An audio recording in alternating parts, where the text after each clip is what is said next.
Today, I want to expand a little bit on our plan for the middle class, what we're going to be fighting for if elected to the United States Senate.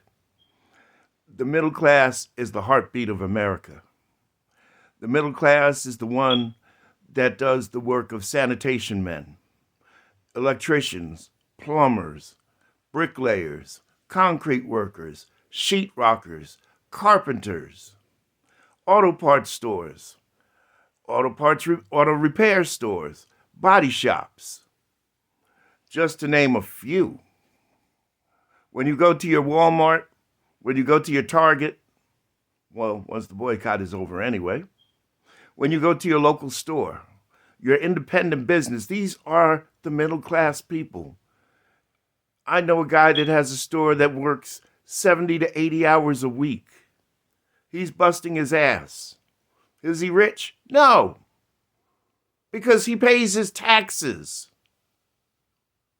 commensurate with his income. He does the right thing. The middle class must be protected. So how do we help them?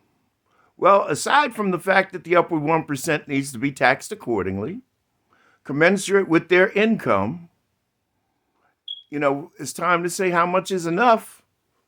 And no, you don't need another private jet this year. And no, you don't need another yacht this year. You've already got 5 of each. We need to lower taxes for the middle class.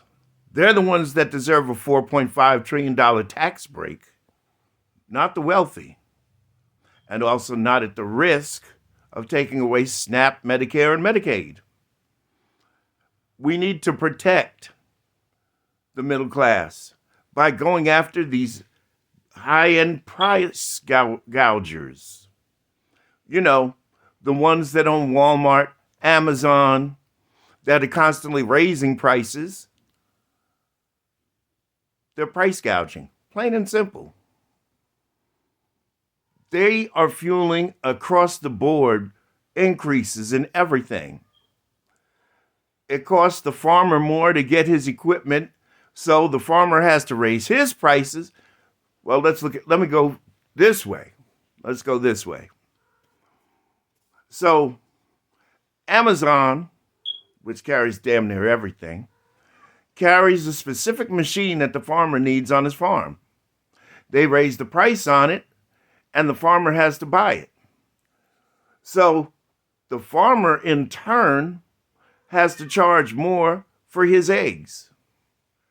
And then you go to buy the eggs, and it costs you more, and it's more money out of your pocket. All of that ultimately feeds the billionaire at the top, Jeff Bezos, if you can understand that. So you see, we have to protect the middle class. We have to stop the price gouging. We have to lower prices. We have to stop these corporate landlords who are renting one-bedroom apartments for $1,800 a month when people in the middle class cannot afford that. They can't.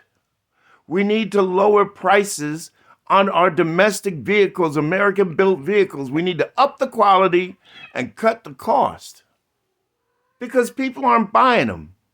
For example, those new Dodge Charger EVs, I actually thought about buying one last night because the deals they got are insane. $20,000 off sticker because they can't move them.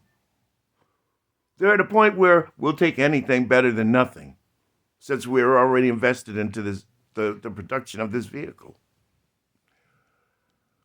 This is the beginning of an economic collapse if we keep going the way that we're going. It's not going to work.